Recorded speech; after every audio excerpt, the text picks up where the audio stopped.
and beautiful John Barrowman.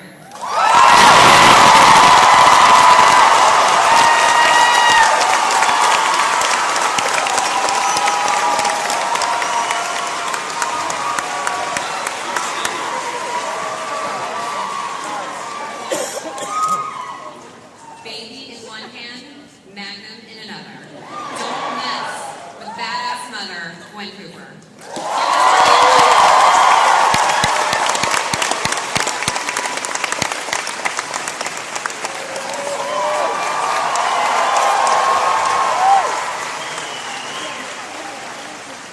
New to the Torchwood team is CIA's best. Aggressive, brash, walking dead man, Rex Matheson. Please welcome Mekhi Phifer.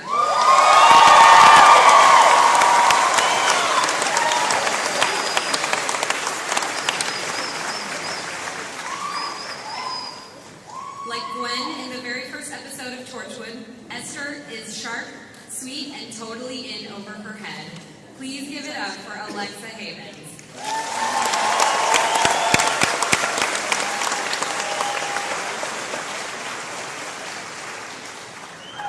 Oswald Danes is a convicted child killer, Miracle Day survivor, and budding media celebrity.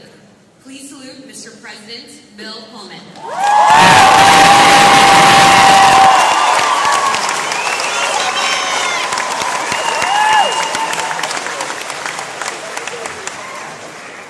Buffy the Vampire Slayer, Battlestar Galactica, Torchwood. You cannot think of these shows without thinking of sci-fi writer extraordinaire Jade Espenson.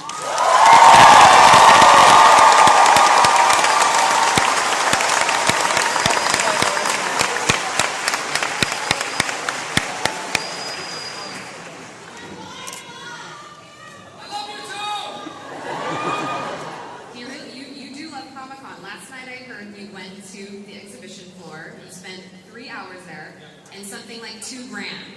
Yeah. Were you in disguise? I wasn't in disguise. Comic-Con said I could only go on the floor if I wore a cap.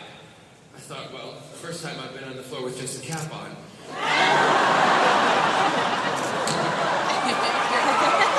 So I did. I went.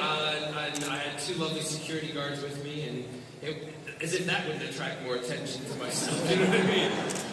And I did. It was a nice little blue cap, but I did. I bought a load of T-shirts. I always buy my T-shirts at con. I also bought a couple of action figures that I'm really into. I also stopped off to see my friend Joe at Toner Dolls because they did a really great rendition of Captain Jack and Gwen, and I picked up some other things from them. So yeah, listen, I'm like all of you. I am a fan of science fiction. I'm a nerd at heart, and I'm proud of it. So.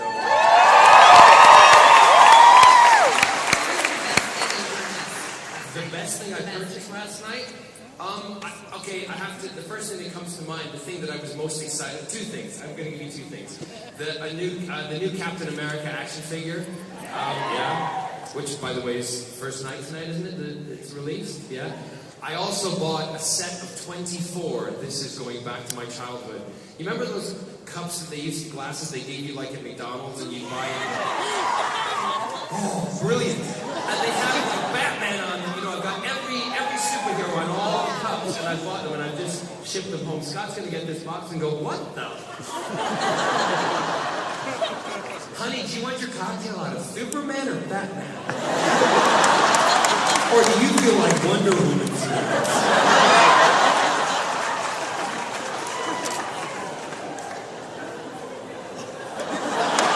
What did you expect?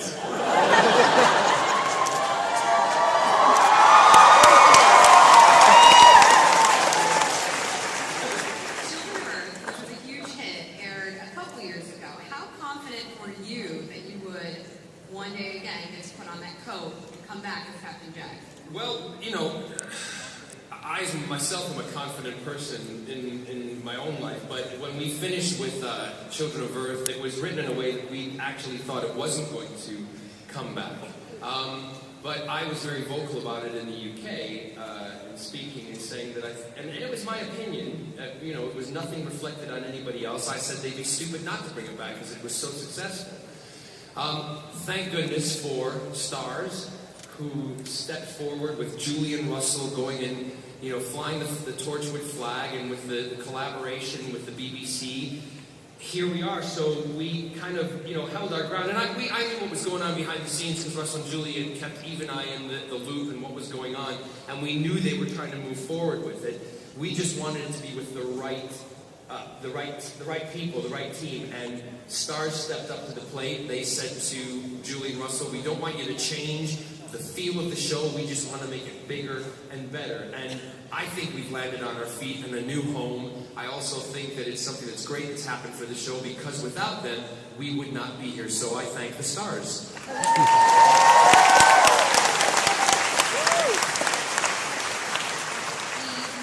Since Children of Earth, you have appeared in a Welsh show. You recently did some voice work as Danish elf Meryl in video game Dragon Age 2.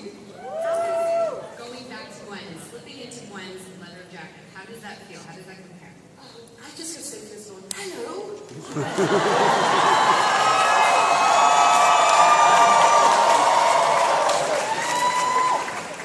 I'm so overwhelmed this morning. It's fantastic. Anyway, back to the leathers.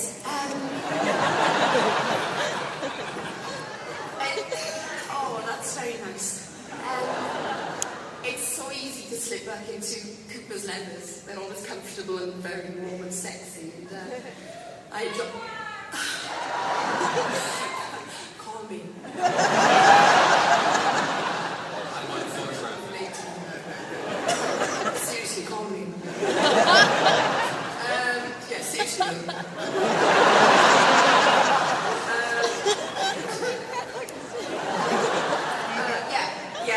Yeah, the leathers are good. I always loved it. In fact, it's quite difficult to get me out of them. I kind of go home and, yeah, I'm still in them. She's just a wonderful character that somehow I find very difficult to let go. And to come back to him is just a dream. Everyone on the panel who isn't John or Eve, raise your hand if you had seen Torchwood before you signed up. My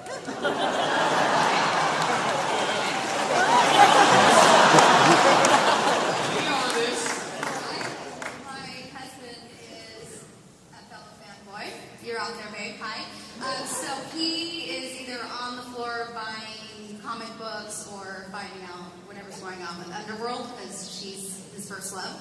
So he's the one that introduced me to the world of Torchwood. And when it came about, he fully geeked out. And it was, I will serve you divorce papers if you don't take this job. So when it came about, and I watched it through him and just got sucked into the world that's unlike anything I believe that we have on our schedule here in the U.S. So thanks, babe. Makai and Bill, what is wrong with you guys? Well, listen, I may not come when you call, but I'm always on time, okay? It took me some time to get into the Torchwood thing, but what happened was, how it actually came about for me was, it came across my desk. My agents gave it to me, and my managers, and I met with Julie and Russell. I fell in love with them, and then they gave me all of the third season of Children of Earth, and I watched all 5 episodes in one sitting. And I said, I have to be a part of this thing. This is going to be big. It's going to be epic. And I love what these guys already brought to the table. And I just became a big fan. So, and people might not know this, so even though I'm from Harlem, I'm a big nerd too. Okay? Let's get that clear. The story is, some of us have to work. And you're getting it right. Oh no, he worked for his role.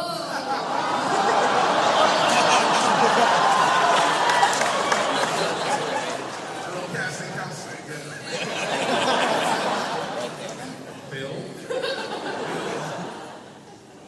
I know that we all are telling the real deal here. So I was a huge Torchwood fan right from the first episode.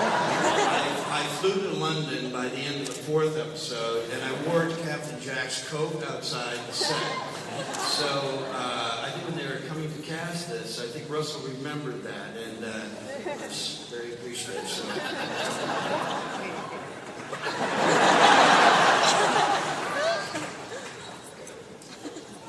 Alexa, how hard has it been for you to not tell your husband how this all turns out, since he is the diehard fan? Well, Eve and I are in the same boat. Her fiance is the same thing. They don't want to know. They want to experience it at the same time as all of you. So he'd say, don't tell me, don't run it, don't run it. So I would keep scripts away. But then I'd come home and like hair's a mess, and you know, you could tell there'd be like residual like blood on my hands or something, and he would, okay, so what, is that Captain Jack's blood? What there's a mark on that, right? Just tell me that. So I kind of dangled the carrot, and I got a few more chores around the house that way. Babe, I'll tell you if you do the dishes. So he's experiencing it. He was at the screening last night, those of you that joined us. That was a great night. Thanks for coming. So he was experiencing it in real time with all of you. If you only got dishes done out of it, you need to come and talk to me.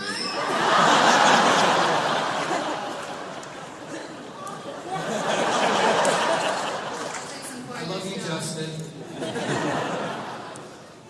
Bill, how long did these guys wait before calling you Mr. President on set? Well, they did, but they stopped once we all started doing song and dance with John in between the takes. You know, they forget. It rubs off fast when you're doing show songs. No.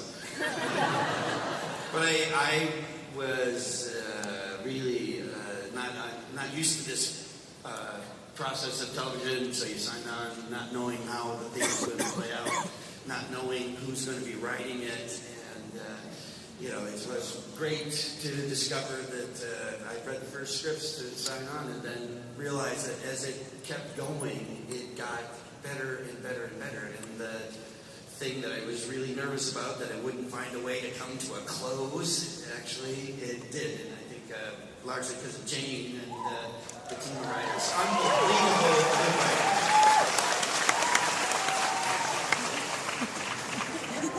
Jane, can you tell us how whatever is behind Miracle Day, and tell us how it compares to the 4, 5, 6, which I think is hard to top. Yeah, everybody sort of has been asking me the question, you know, people who've just seen 1 and 2 or 1 and 2 and 3 are saying like, well, obviously this can't get as dark as 4, 5, 6, because like, what could possibly beat those stakes? And it's this will be a lighter season. You can't get to the really deep, dark, under emotional places. And I just keep saying, oh wait, so 5. The thing I love about the show is that it can contain so many tones at once, and it can go from funny to incredibly dark, and sometimes it does it at the same time. And yeah, if you are feeling hungry for dark chocolate and you have been getting milk chocolate, wait for episode 5.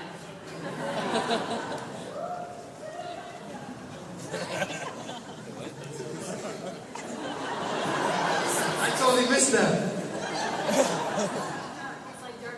Oh yeah, oh yeah. Dark and delicious. Oh yeah. All right.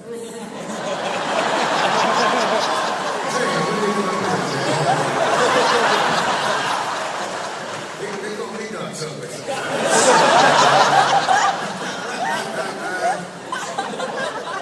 The flavors of Torchwood.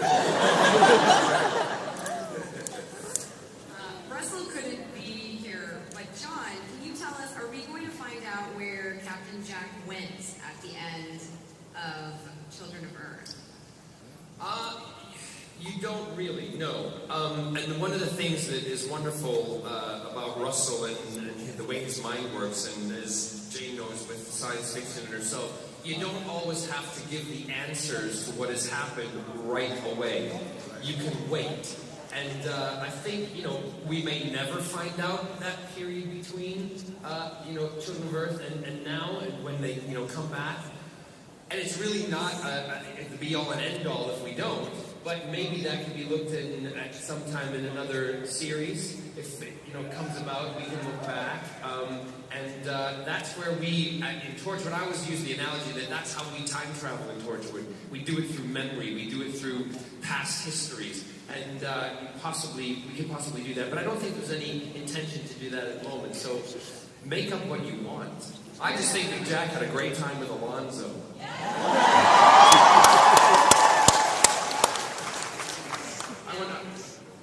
There is a very vocal number of Torchwood fans who miss Yonto.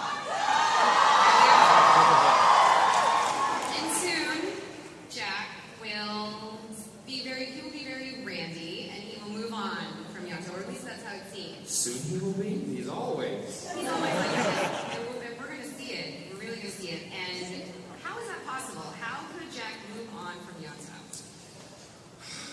I'm asking for you guys. No, I don't. And listen, we as a show love the fact that you are all passionate about the characters, and that's what makes us thrive when we go to work and make things more interesting. The one thing that we are is a drama, and in a drama you have to do things that unfortunately will upset and cause change.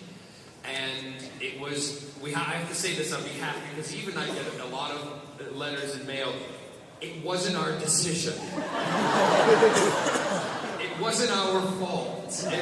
But in order to move the drama on, we had to do, something drastic. We had to change. We had to cause a little bit of a commotion.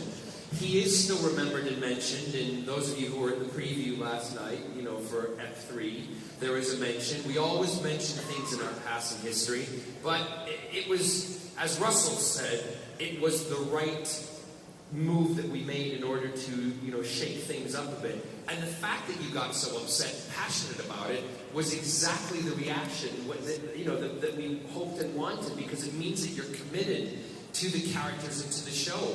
And, that's just how it happened and what's going to happen. But Jack's going to have another involvement.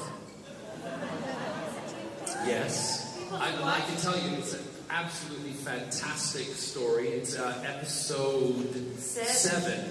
Yes, but people are making an assumption that episode 7 is Jack moving on post-Yonto. No. You have to figure that one out. It doesn't have to be that. But it's, you learn a lot about Jack and Gwen in that episode, and you also have the relationship. And one thing I'm exceptionally proud of, I know Eve is, I know Russell is, I know Jane, everybody who's involved. Russell had said to Eve and I that episode was a gift for, what we've done in the history of Torchwood with, the show in itself. And it was an exceptional episode to do. It was a lot of fun. We got to really dig deep into Gwen and Jack, and also we learned a lot about them. So honestly, you're going to love that episode. You're going to love the whole thing, but that's a major one. Quite heavy and shocking. Viewers will soon be able to hear Gwen's American accent. Spoiler, and I thought maybe Eve wanted to give us a sample of it. Please don't embarrassing me like that. I mean, just off the cuff, right?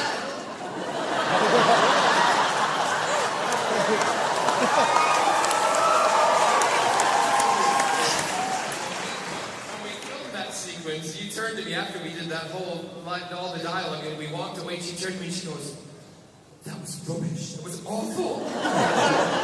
Don't ever let me do that again. But she sounds really good. She really does. She sounds a bit Jersey Shore, but it's all right. It's just funny by me.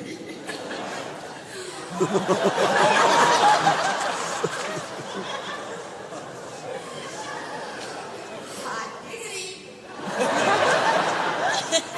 Mackay, do your Welsh accent. Yeah.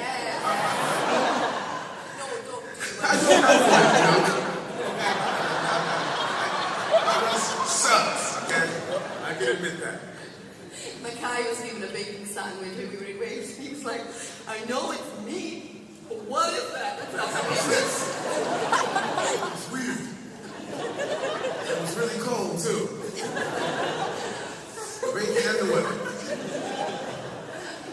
We finished filming a sequence which you've already seen, which was on the beach in episode 1. And it's cold in Wales on Rosilly Beach, and Mackay, when we all arrived, was fine, everything, he was in his big puffy coat, he's looking good, and Eve and I have got long underwear on, everything, because we're all prepared, and we do the whole sequence. No, I'm just saying that to make him feel better, because he had 3 pairs on. But at the end of the sequence, he's giving it all, World War II, Torchwood, and then they go, cut, and he was like that. Where's the heater? Hey, I'm back. I'm a probable person. Okay? That's just what it is. It goes for the birds. Like it nice and warm, toasted. Black man.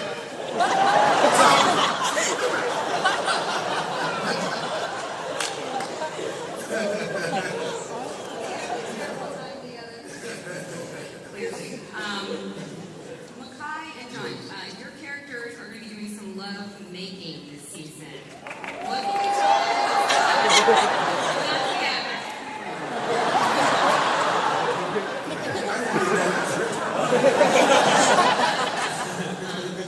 Yes, I do have a love interest. Yes. What can you tell us all about the joys of filming sex scenes?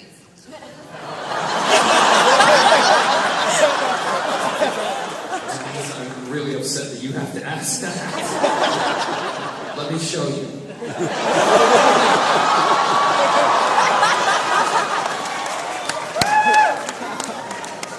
Alright, well, that's funny. Well, it seems very intimate when you're watching it on television, and usually when you're on the set, they try to make it as intimate, and they try to have a closed set, usually, especially with Torchwood, we're pretty racy, so you will see some butt cheeks and things like that. So they try to make it as intimate.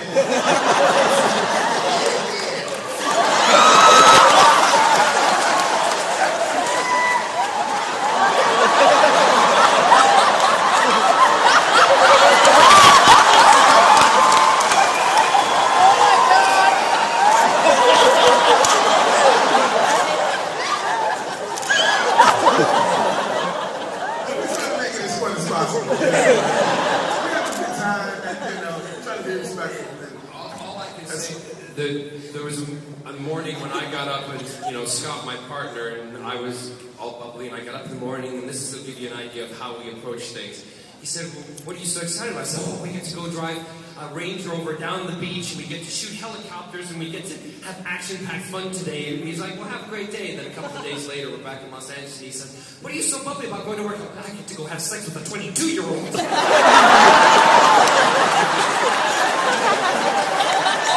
Welcome to my world.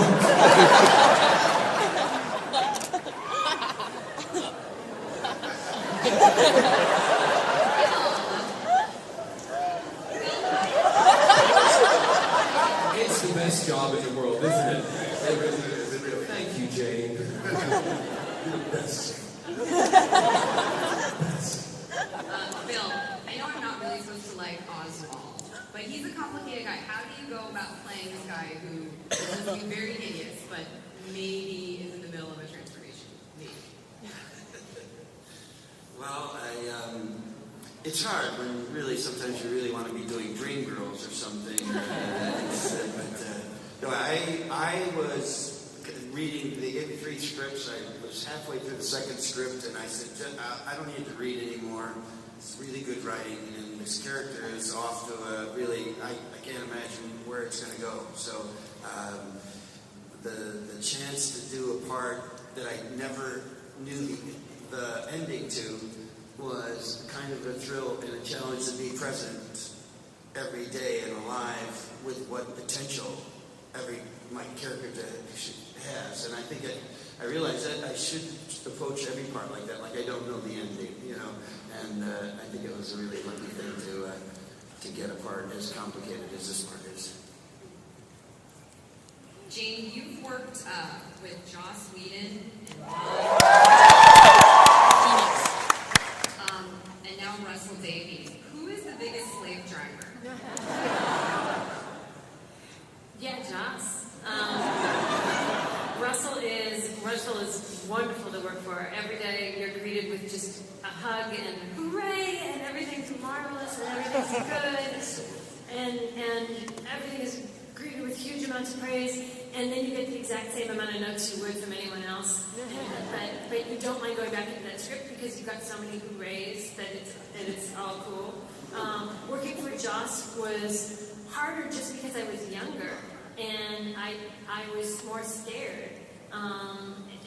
Joss and Ron and Russell are so different, so equally talented and visionary, and I think that fact that things have gotten easier for me is just that my confidence has gone up.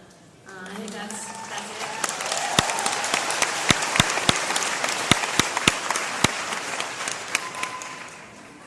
Alexa, Esther comes across Torchwood sort of in the same way Gwen does when the whole show first starts.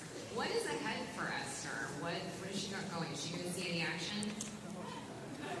I don't think she can reach Gwen's badass level, but it's an honor that she has that slight parallel. As far as just most of you obviously know the show, but there's many stateside that it's new to them, so kind of being the stateside tour guide and asking the questions that Gwen was asking for you guys as your first season journey. I think she has the most growth of anyone. I think the characters know who they are and they're secure and confident, and then here comes Esther, and she's naive and she's innocent and fresh-faced, but she's very intrigued by the entire team, and quickly she falls for the whole team and finds her place, and you see a big growth. You see this whole progress of her, both a mental, emotional progress, and then there's the physical journey that she takes as a team member. It's interesting to see her grow and be a part of Torchwood. John, yesterday Matt Smith said they were going to do a 50th anniversary of Doctor Who, and he said you would be more than welcome to go back. Is that something you're interested in?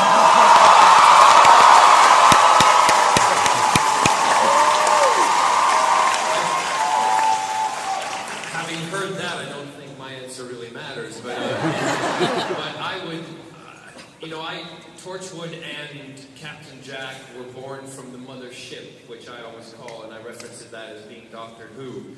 I think it would be an interesting thing. I would love to do it. I mean, that's me personally as the actor, as John who plays Captain Jack. I think it would be great, and I think it would be disappointing for the 50th anniversary to not have such a character like Jack make some kind of appearance in that anniversary show. Who knows if it will happen? I know Stephen, I've spoken to him about the possibility of coming back. Russell thinks it, can be a nice idea, and if Matt, was welcome to it because he is the Doctor now, I think it would be great. I think there would be a different kind of dynamic there with Jack and the Doctor. But yeah, so I'm totally up for it. I love playing Jack, and whether it would be with Torchwood or making an appearance on Doctor Who, it's the best coat I could ever put on every morning. So You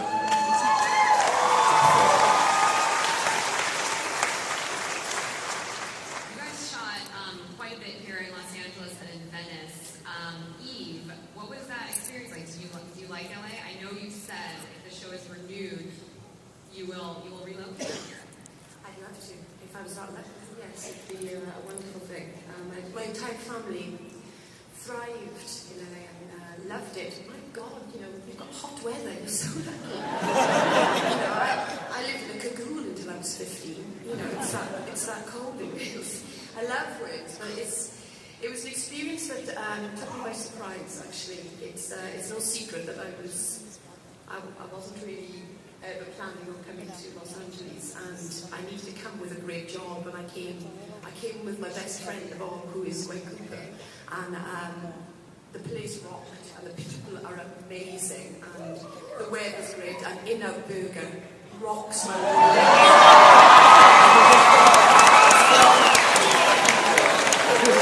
There's fries, there's annual fries,